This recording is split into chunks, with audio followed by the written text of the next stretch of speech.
E no YouTube, e a gente segue falando sobre a sabatina do presidente Lula na Rede Globo. A entrevista teve dois grandes blocos. Primeiro, Lula foi pressionado sobre investigações, corrupção e pessoas próximas ao governo, especialmente Lulinha e INSS Banco Master. Depois, a conversa migrou para economia, contas públicas, correios, educação e segurança. Como é que foi, então, a participação do Lula? Quem vai avaliar é o cientista político Magno Cal. Magno, muito boa tarde, de volta aqui no Agora Metrópolis. E é isso, o que você achou da participação do presidente Lula nessa sabatina? Boa tarde, Rafael. Boa tarde a todo mundo que nos acompanha aqui no Metrópolis. O Lula teve um aspecto bastante diferente dos outros candidatos que a gente tinha visto no Jornal Nacional durante essa semana. Lula não precisa ser mais conhecido, Lula não precisa convencer muita gente, então ele entrou na entrevista num termo de tentar empatar, tentar não parecer muito despreparado, tentar não ser pego no contrapé em algumas das perguntas sobre corrupção, que acabou tomando uma boa parte da entrevista de Lula, aproximadamente 20 a 25 minutos, foi só sobre corrupção, e tentar não ser pego despreparado. Eu acho que esse foi o principal ponto. As entrevistas hoje, o Jornal Nacional, claro, tem uma audiência gigantesca, muito maior do que qualquer outro programa de notícias no Brasil. É o programa que as pessoas acompanham para ver se alguma coisa é importante ou não no Brasil. Então tem um peso muito grande. E para o Lula, que já é muito conhecido, era central que ele não fosse pego no contrapé. E nesse ponto, o presidente Lula conseguiu obter algum sucesso. Ele não transpareceu em nenhum momento ser pego desprevenido, ser pego pensando demais na resposta, em dúvida. Então, no aspecto, ao menos aparente, Lula se deu muito bem. Se a gente for entrar nos temas específicos, Lula teve muito mais dificuldade sobre os inúmeros escândalos de corrupção. A resposta padrão de Lula em relação ao seu filho foi dizer que se algo foi provado, terá que pagar. A mesma coisa ele estendeu a Jacques Wagner, que também é investigado pela polícia, e Lula deu a mesma resposta, que confia que são ilações feitas pelas reportagens, pelos vazamentos que Lula também condena, e que, se forem culpados, precisarão dar explicações. Sobre Marcola e sobre Roberta Luxinger, a explicação foi diferente. Lula os condenou diretamente e sobre Luxinger apostou super alto, e talvez tenha sido a grande gafe de Lula, ou a gafe mais aparente durante essa entrevista. Dizer que jamais tinha visto, conversado, estado com ou qualquer tipo de relação com Roberta Luxinger. Algo que imediatamente qualquer pessoa que estava assistindo a entrevista e que acompanha a política no seu dia a dia sabia que era mentira. A gente precisa ver quais serão as reações da campanha de Lula ao ver que o presidente foi provado que ele estava mentindo, mas Lula teve uma estratégia que era baseada em dar uma aparência de preparo, em não parecer sem jeito, não parecer ser pego no contrapé. E pelo menos nesses termos, Lula conseguiu se dar bem. Ele simplesmente seguiu falando, usou de bom humor quando era necessário, falou por cima dos jornalistas quando era necessário, mas sem jamais dar a impressão de despreparo ou de titubear. Quando a gente entra nos temas, é muito mais complexo, mas acho que para para os objetivos de Lula em 2026, a entrevista de Lula fez aquele empate que segura o resultado, não agrada muito a ninguém, mas pelo menos não expôs o candidato a nenhuma saia justa que pudesse arruinar a sua campanha no dia seguinte. Os que apoiam o Lula reclamaram do tempo dedicado a essas questões envolvendo corrupção. Já quem é contrário a Lula queria até mais que fosse explorado esse caso. E te pergunto, no espaço em que não foi tratado sobre esses assuntos, você acredita que o presidente Lula teve tempo de apresentar propostas? E caso ele tenha feito isso, você acha que foram propostas realmente que podem ajudá-lo nessa campanha? Lula não conseguiu colocar em pauta a questão, por exemplo, da jornada 6x1, que é um dos grandes trunfos do presidente, fruto dessa negociação que ele fez com Davi Alcolumbre a respeito da pauta no Senado. Teve dificuldade também de falar em combate ao crime. O melhor que Lula pôde dizer a respeito do combate ao crime foi dizer que era uma questão dos estados e que tem a PEC da segurança pública tramitando pelo Congresso e que ele espera abrir um novo Ministério da Segurança Pública uma vez que a PEC seja aprovada. De novo, é uma defesa que Lula faz das suas posições, mas não é exatamente aquilo que a população deseja ouvir. Ele atribuir, retornar às questões constitucionais, atribuir aos estados, dizer que, ao responder sobre a Bahia, que todos os estados têm problemas sobre o crime organizado, não é uma resposta muito boa. Ele está simplesmente distribuindo as culpas e não está oferecendo à população nada exatamente muito animador. O mesmo quando ele foi falar de dívida pública, que ele falou que os Estados Unidos devem muito mais, retornou as credenciais do seu governo lá atrás, de 2003 a 2010, que já passou muito tempo, e retornou mais uma vez a uma impressão que muita gente já tinha sobre esse governo, sobre esse terceiro mandato de Lula, que é um governo que termina sem marcas, que é um governo que termina sem algo que Lula tenha de expressão para mostrar nessa campanha para o eleitor. Lula retorna sempre ao seu histórico e, em geral, é um histórico de 2003 a 2010, não é o histórico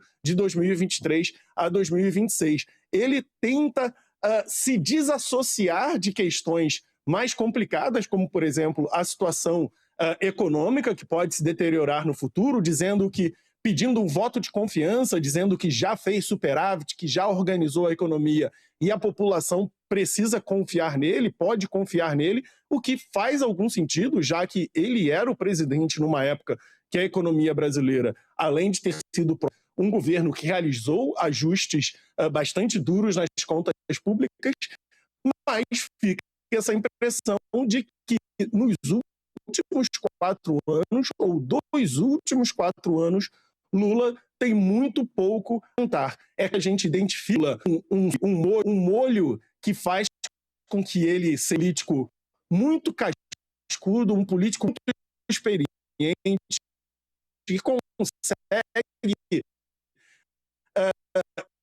com o uso do humor, que consegue se desvencilhar de situações na entrevista complicada. Lula tem pouco a apresentar relacionado ao que aconteceu nos últimos anos, tem a apresentar muito mais perspectivas. Ele pede ao cidadão brasileiro, dessa vez, um voto de confiança que as coisas podem melhorar. A melhor versão de Lula a respeito dos últimos anos, conforme foi mostrado nessa entrevista, foi pedir ao eleitor um voto de confiança, dizendo que se recebeu o Brasil em situação muito complicada de Jair Bolsonaro, que supostamente plantou as sementes para uma vida melhor no futuro, mas que essa vida melhor virá ainda num próximo mandato, sem dizer que já nesse mandato as coisas melhoraram tanto. Então me parece um Lula experiente para sair das situações mais complicadas, que tem um passado ao qual recorrer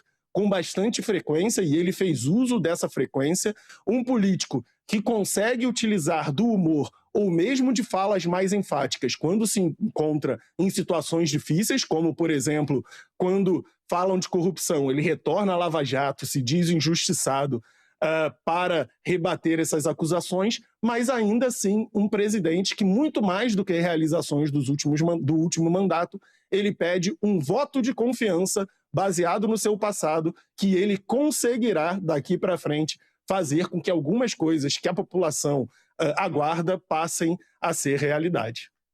Magno, o Lula chegou a brincar durante a sabatina que ele estava se sentindo no Ministério Público por conta das perguntas envolvendo esses casos de corrupção. Inclusive, chegou a lembrar de que foi perseguido durante a Lava Jato, enfim. Eu sei que a gente não tem como adivinhar como é que vai ser a sabatina do Flávio Bolsonaro, que acontece hoje também no Jornal Nacional, mas eu queria que você pudesse pensar, diante desse embate entre o Flávio Bolsonaro e o Lula, e a entrevista, a sabatina do Lula, você acha que Flávio Bolsonaro deve se preparar mais ainda? Afinal, quando a gente fala sobre questões envolvendo corrupção, também há vários casos que envolve o nome de Flávio Bolsonaro. Rafael, se a gente teve metade, mais ou menos, da entrevista do Lula sendo dedicada à corrupção, acho que a gente pode esperar uma proporção parecida da entrevista de Flávio Bolsonaro sendo dedicada a casos de corrupção também. Além disso, Flávio é personagem de um escândalo do Banco Master que está plenamente vivo na consciência de todo mundo. Lula teve que responder bastante sobre questões de corrupção, precisou voltar a uma história absolutamente fantasiosa, como se a Lava Jato e as investigações da Lava Jato tivessem sido apenas uma grande conspiração para prejudicar o Brasil. De tão pressionado Lula estava nessa entrevista. Mas Lula não é um personagem direto no escândalo do INSS, por exemplo. Lula não é um personagem direto conversando com Roberta Luxinger. Flávio é um personagem direto. Flávio aparece em gravações conversando com Daniel Vorcaro, pedindo dinheiro ao Vorcaro, depois de ter tido qualquer contato com o banqueiro. Além disso, Flávio também precisará responder pelas acusações que levaram o seu pai a ser condenado a 27 anos de prisão. Precisará responder sobre o seu comportamento institucional, já que seu pai se encontra preso nesse momento, condenado por articular um golpe de Estado no Brasil. Então, se Flávio não estava muito certo de qual seriam os principais temas dessa entrevista, ou do quanto ele precisará se preparar para ela, a entrevista de Lula é um indicativo bastante significativo de que ele deverá se planejar para responder a questões duríssimas a respeito do seu envolvimento com o Banco Master e a respeito das ações capitaneadas pelo seu pai. A gente até teve uma parcela propositiva ali na entrevista de Lula, mas Lula conseguiu fazer com que elas fossem muito mais a respeito do seu passado. Lula utilizou do bom humor, utilizou da sua experiência para desviar um pouco os assuntos da atualidade. Flávio Bolsonaro não tem um histórico como presidente da República, não tem um histórico na política capaz de oferecer a ele um porto seguro ao qual recorrer em momentos de problemas na entrevista. Então, ele precisará estar muito, muito convicto a respeito das suas ações na Assembleia Legislativa do Rio de Janeiro, das quais derivam casos como o da rachadinha, como as ações de Fabrício Queiroz, como a medalha Tiradentes para o miliciano Adriano da Nóbrega. Precisará falar do governo do seu pai, do comportamento do seu pai, do que levou o seu pai à cadeia, e precisará responder sobre o Banco Master. Será que vai sobrar algum tempo para termos ações propositivas nessa entrevista, para ouvirmos um pouco mais das propostas de Flávio nessa entrevista? Acho que vai ser difícil. Os presidenciáveis têm tido outros espaços de sabatinas, por exemplo, para explicar com mais profundidade os seus planos de governo, mas Lula e Flávio têm evitado comparecer a esse tipo de entrevista. O que resta, então, é o curto tempo, apenas 40 minutos da entrevista do Jornal Nacional, que, a exemplo de Lula, no caso de Flávio, também deverá ter boa parte da sua duração roubada pelos escândalos de corrupção e as explicações que o candidato precisará dar. Para a gente finalizar esse assunto sabatina, é óbvio que vamos ter a do Flávio Bolsonaro só hoje à noite, mas já dá para ter ideia do quão você acha que fez bem ou fez mal a participação dos outros candidatos? A gente teve, Romeu Zema na segunda-feira, na terça-feira Ronaldo Caiado, na quarta-feira a gente viu o Renan Santos, ontem o presidente Lula, hoje o Flávio Bolsonaro. Então são esses 5 candidatos que estão mais falados nas pesquisas, que estão mais lembrados pelos eleitores. Como é que você avalia, não necessariamente a participação individual, mas essas sabatinas dentro da eleição presidencial de 2026? Rafael, elas oferecem uma coisa que a gente não consegue encontrar em outros ambientes, que é ver os candidatos, todos eles, ou os principais, sujeitos ao mesmo formato, com os mesmos apresentadores, tendo uma entrevista conduzida no mesmo tom. essa é uma oportunidade que a gente raramente verá nessas eleições, porque Lula e Bolsonaro estão evitando aparecer em debates, estão evitando aparecer em sabatinas, dão poucas entrevistas que não sejam controladas por pessoas que já militam em seu próprio campo político. Então, é uma oportunidade que o Jornal Nacional nos oferece, não apenas de colocar os candidatos expostos à sua gigantesca audiência, mas também colocá-los mais ou menos no mesmo nível, sob o mesmo padrão, para responder perguntas. É claro que cada um deles tem uma experiência diferente, tem uma vida política diferente, tem realizações diferentes, abordagens diferentes, mas é importante a gente ter a oportunidade de ouvir os candidatos, mesmo postos sob pressão, por um tempo um pouco maior. 40 minutos é um tempo razoável. É claro que há outras possibilidades, há outros lugares em que os candidatos estão sendo sabatinados com muito mais profundidade, por muito mais tempo, mas nesses eventos Lula e Flávio têm evitado comparecer. Então, as entrevistas foram uma boa oportunidade. A gente vai ver como Flávio desempenhará hoje à noite na sua oportunidade, mas ofereceu aos brasileiros a oportunidade de conhecer candidatos que eram menos conhecidos, ter mais contato, por exemplo, com Lula e observar como Lula, de 80 anos, depois de 3 mandatos, ainda se comporta nesse tipo de evento, sobre esse tipo de pressão, e acho que nos dará também a medida